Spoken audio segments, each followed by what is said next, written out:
In this video, we're continuing section 5.5 on solving exponential and log equations. So in this video, we are going to focus on solving log equations. So these are equations where I have a log already in them, like this one, and then I need to go about solving it. All right, so let's take a look at this example. I got log base 3 of x squared equals 4. So I want to talk about two ways I can do this. In the first way, well, my log is already isolated. And once it's isolated, I can transform it. So I'm going to write my double-sided arrow to indicate I'm about to transform it to exponential form. So the base of the log is 3. That becomes the base of the power. And I want to know 3 to what power equals what? Well, when I switch it to exponential form, the input and the output switch spots. So 4 is now the input of my exponential. X squared is now the output of the exponential. So 3 to the 4 is 81. I got 81 equals x squared. And now I just square root both sides. So I'll get x on this side. On the other side, I get 9. But anytime I square root both sides, we got to put a plus or minus on one of the sides. Okay, so I get x equals plus or minus 9. And those are my answers. Do I need to check for extraneous solutions here? Well, no, because I didn't use any log properties here. I just transformed my log to exponential form. But that's not a log property, so we don't have to do extraneous check. Okay, so what's the second way of solving this? In the second way of solving it, I want to notice that, wait, I got a power inside of this log, so why don't I try moving that power to the front? Okay, so I got log base 3 of x squared, and that whole thing equals 4. So what happens when I try moving this power to the front? Okay, so when I try moving the power to the front, first I want to be very, very careful. Because I'm going to write something. It's deliberately going to be wrong because I want to talk about a very common mistake. So if I move that power to the front, I get 2 times log base 3 of x. And that whole thing equals 4.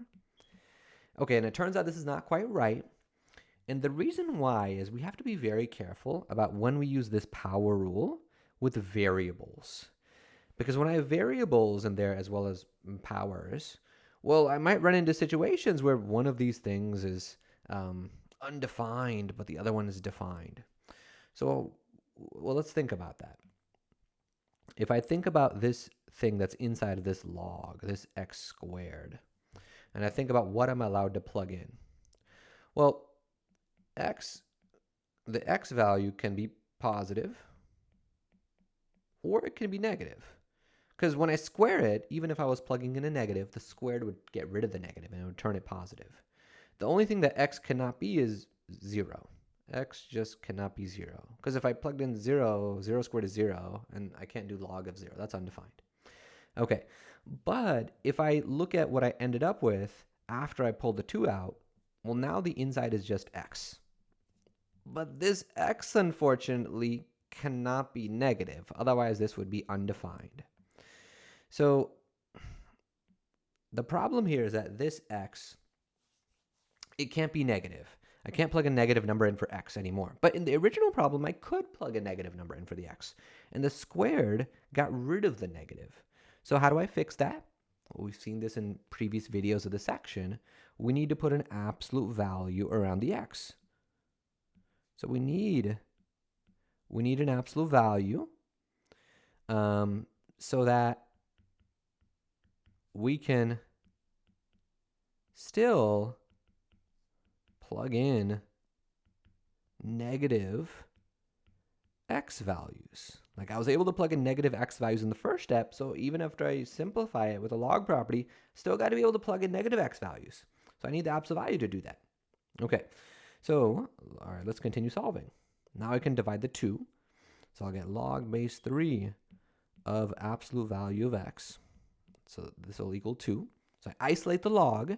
Now I can convert this to my exponential form. So that'll give me 3 squared equals absolute value of x. 3 squared is just 9. So when I get rid of the absolute value, if absolute value of x equals 9, well, that means x could be plus or minus 9. X could be plus or minus 9. In this second method, I did use a log property. I used a log property to move this exponent out. To move the exponent to the front. So I do need to do an extraneous check. I do need to do an extraneous check here. Okay, and the thing that I got to worry about is, well, if I take both of these values and I plug them into my log, is my log defined? Meaning, do I have a positive number inside of it? Okay, and I'm just going to tell you what happens there, but we can probably see it right away. Both of these answers work. Both of these work since our logs are defined. With both of the logs, you'll get log base 3 of 81. If I square 9 or negative 9, it's 81. Oh, and this is a positive number inside of the log, so it's going to be defined. So both of them work. Okay, so this is also our answer. So both of these methods work for solving this equation. I would say this first method ended up being a little bit shorter. Sometimes I will need to do this thing where I move the power out in front, but we want to be very careful about what happens when we do that. So in this case, I needed an absolute value. All right, let's take a look at another example. All right, so this next problem, I have this log equation. Okay, so what do I do to get it started? What do I do to get it started? Well, let's see. I have a sixth root. Why don't I rewrite that as an exponent? So I got log base 3 parentheses, and then I got absolute value of 5 minus 4x. And a sixth root is the same thing as writing a 1 over 6 power. And this whole thing equals 1 over 3. Okay, now I'm going to use that log property that says, well, okay, I got an exponent. Let's move it to the front of the log. So I'll get 1 over 6 times log base 3 of absolute value of 5 minus 4x equals 1 over 3. Okay.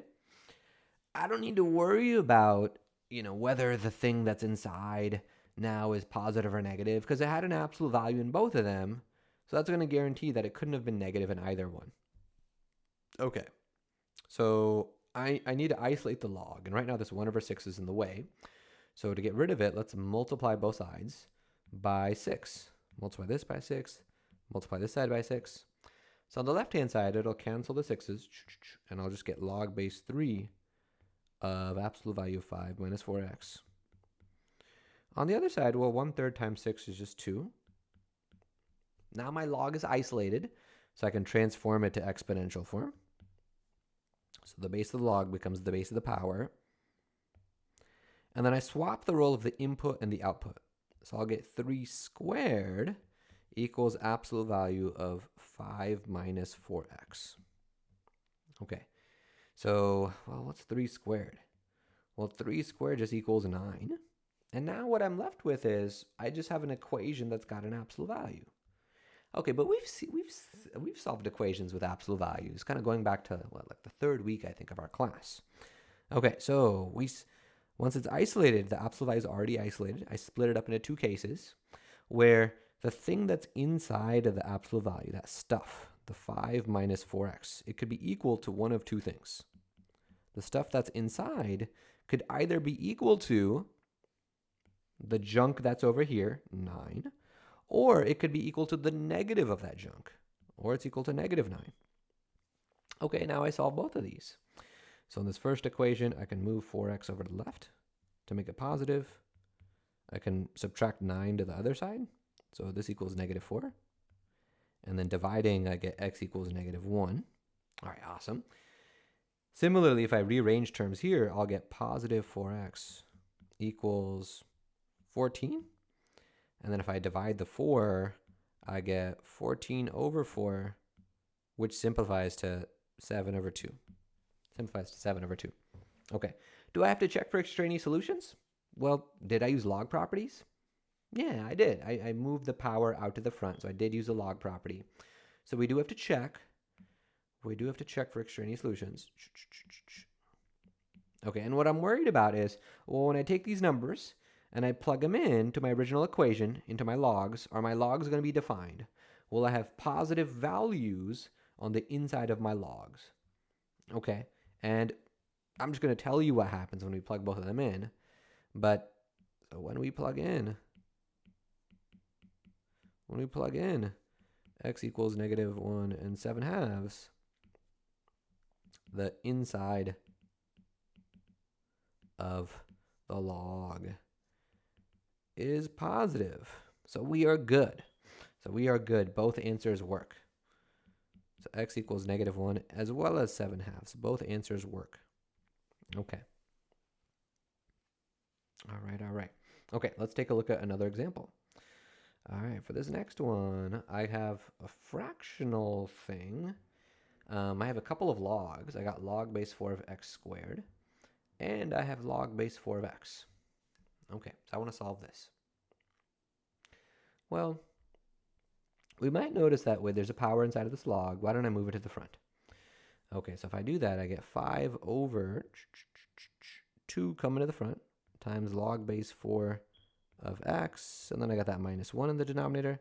I'm deliberately making a mistake there. And let's see if we can catch it.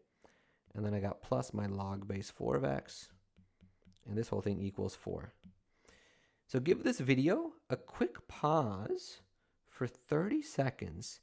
See if you can figure out what's the mistake I made in this denominator. There's something I forgot. Pause it in 4, 3, 2, 1, pause it, and see if you can figure that out. All right, so hopefully you did that. Hopefully paused it and thought about that.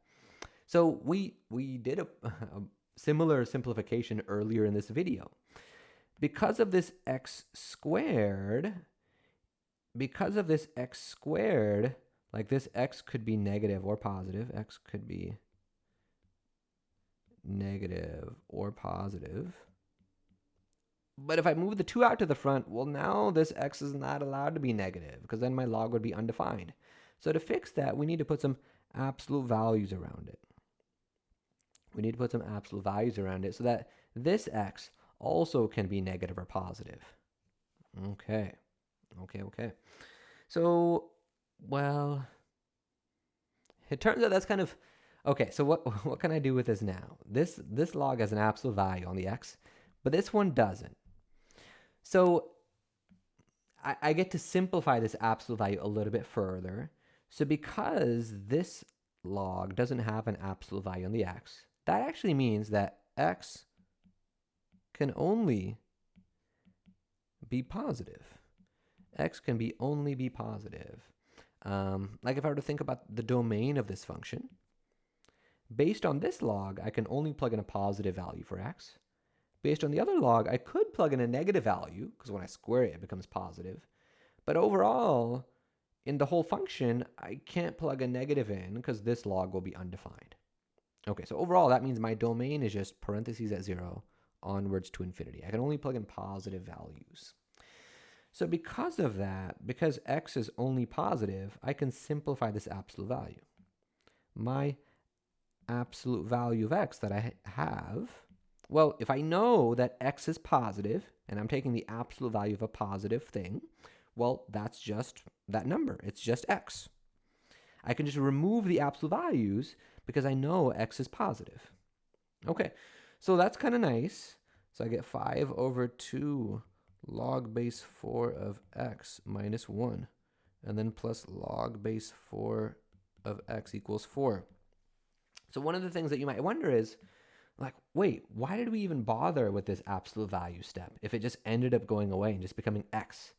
Well, the answer for that is there's definitely problems where it wouldn't become just x, where overall my domain would allow me to plug in a negative number, and then I would need an absolute value. Like we saw an example at the beginning of this video. In this one, when I did that power rule, I got an absolute value, and the absolute value stayed there. It didn't just become x. Okay. So because of that, that step was absolutely important.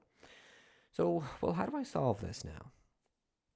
One of the things that I notice is I'm seeing this log base 4 of x show up in multiple spots. Okay, and that suggests that I substitute for it. So I'm going to pick a new variable like t. I'll let t be log base 4 of x. And if I substitute that in, this first fraction becomes 5 over 2t minus 1. This next portion becomes plus t. And this whole thing equals 4. Okay, nice. So now this is a much simpler looking equation. I got the logs completely out of the problem. I just got this equation that has a fraction in it that I need to solve. Okay, so let's see. Maybe I'll isolate the fraction so I can move the t to the other side. I get 5 over 2t minus 1 equals negative t plus 4. And now to get rid of the fraction, I can multiply both sides by, I'll do a different color. Multiply both sides by the denominator, 2t minus 1. And then do that to the other side as well. Multiply by 2t minus 1. All right, so on the left-hand side, it cancels my denominator, and I'm left with 5. On the other side, I got to FOIL this out. So foiling it out, I'll get negative 2t squared.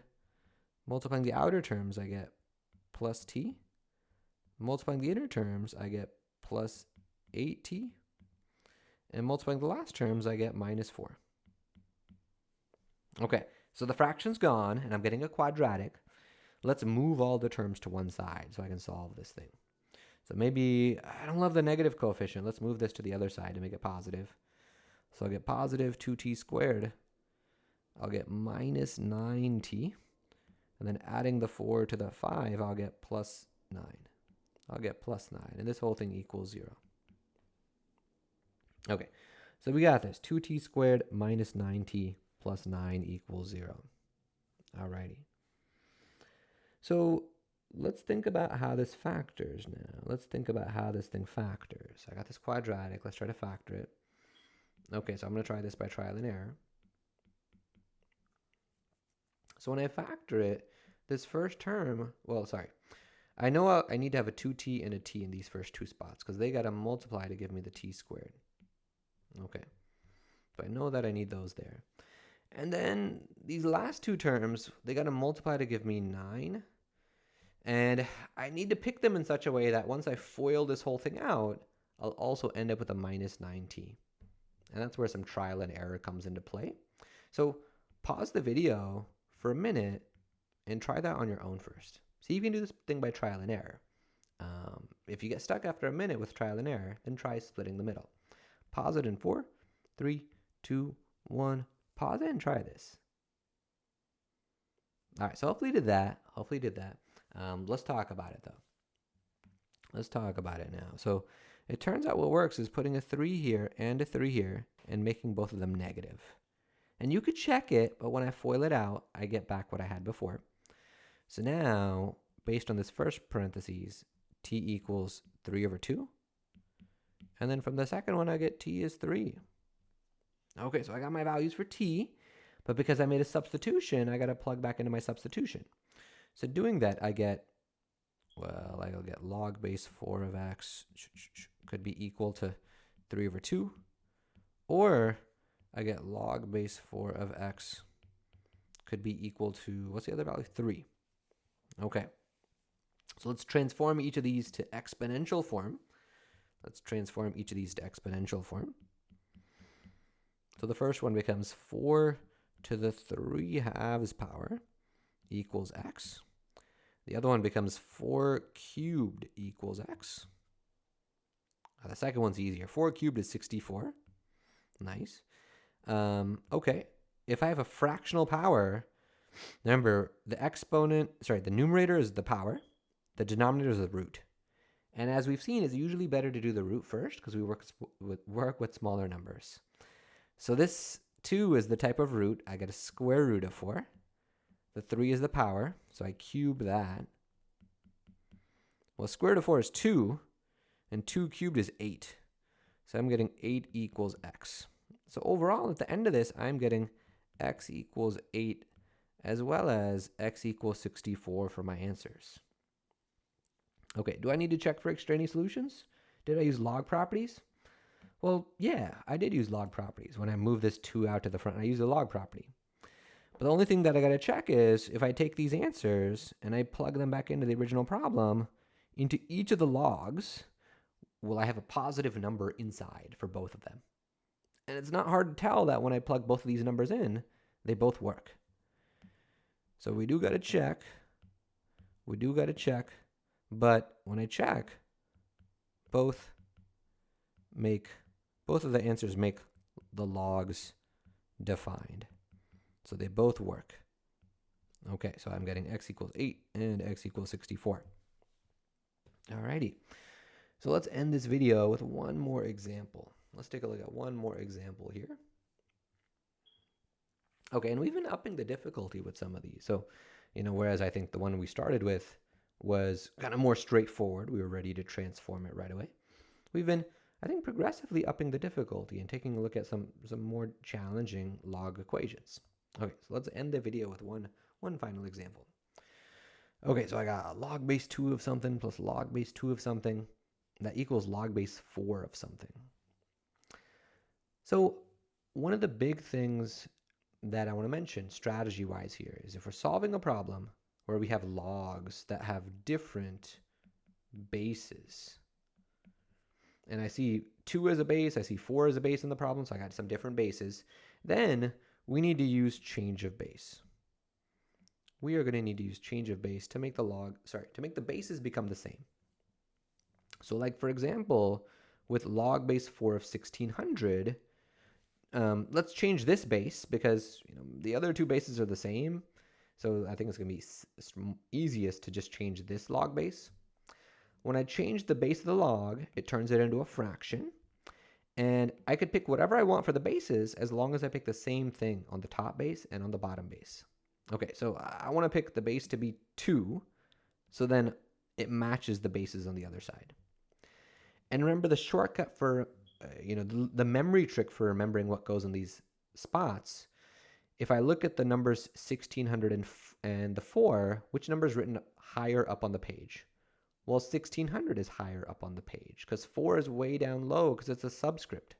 So the number that's higher up on the page goes on the top.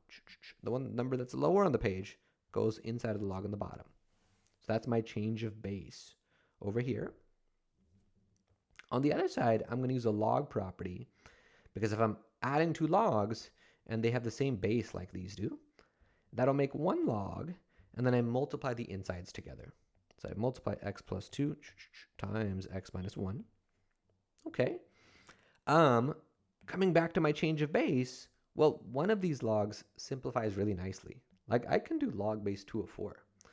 Log base 2 of 4, like what is that asking me? Like a log means what's my exponent? So this is asking me like 2 to what power equals 4? And that's just 2. That is just 2. It's asking me 2 to what power equals 4? Oh, and the exponent that works is 2. Okay, so this fraction that I have here simplifies to just, I'm going to move this 2 out in front. And when I do that, it becomes a 1/2. And then times log base 2 of 1600. Okay, so I'm going to rewrite it like this. If I have a number inside of a log, in front of a log, I can move it, I can move it inside as the power. So if I do that, this becomes log base 2 of 1600 to the 1/2. So why am I doing that? Because a 1/2 power, well, that's the same thing as writing a square root. That's square root of 1600. So this becomes log base 2 of, what's square root of 1600? Well, that's just 40. That's just 40. So this log base 4 of 1600, once I use change of base and I simplified it a bunch, it's just the same thing as log base 2 of 40. Okay, so that's quite nice. So what I have now is log base 2 of x plus 2 times x minus 1 equals log base 2 of 40 on the other side. So now I have a log equals a log, and the bases of the logs are the same. Okay, so here's the trick that I can use to now cancel out these logs. I'm going to put 2 as the base on both sides. So I'm going to do 2 to the log base 2 power equals 2 to the log base 2 of 40 power. Because whatever I do on one side, I'm allowed to do on the other side. Okay, so I'm putting 2 as the base on both sides. Okay, but we've seen before a log property that says, well, if you have, some exponential thing, and the base matches, and the exponent is a log, and the base of the exponent, which is a 2, matches that base of the log, they cancel each other out. So these cancel. Similarly, these cancel. And you're left with whatever's just inside of the log. So on the left side, that's x plus 2 times x minus 1. On the other side, that equals 40. Ooh, so now this is looking much simpler. So we've done a lot of log properties and simplification, but now we are really in business. because I can FOIL this out to get x squared plus x minus 2, and then equals 40. Now I can move all the terms to one side. So I'll get x squared plus x minus 42 equals 0. Ooh, nice. So I got a quadratic. Let's try to factor this. So I'll get x and something, and then x and something. Okay. So let's think about this. I need two numbers that multiply to negative 42, and they add to 1. So that is going to be plus 7. Oh, let me write that better. Plus 7, and then minus 6. So it's factored, and it equals 0. So I'm ready to say my answers. I got x equals negative 7, and x equals positive 6. We use log properties here. In fact, we use a ton of log properties on both sides. So we absolutely need to check here. We absolutely need to check. Okay, so when I do the check, let me be a little bit more careful here. So when I plug in 6, I'm going to plug that in to each of the logs in my original thing. So I'll get log base 2 of 6 plus 2 is 8. And then I get log base 2 of 6 minus 1 is 5. Equals, and I don't even need to bother writing the other side because I know I got a positive number inside of that one. And if I look at these logs, well, they have positive values inside. So all my logs are defined. Awesome. And that means that this answer should work. You know, as long as I did the algebra correctly, getting up to that answer, the fact that when I plugged it in, all my logs are defined means it should work. Okay. All right, let's check the other answer. So I had x equals negative 7.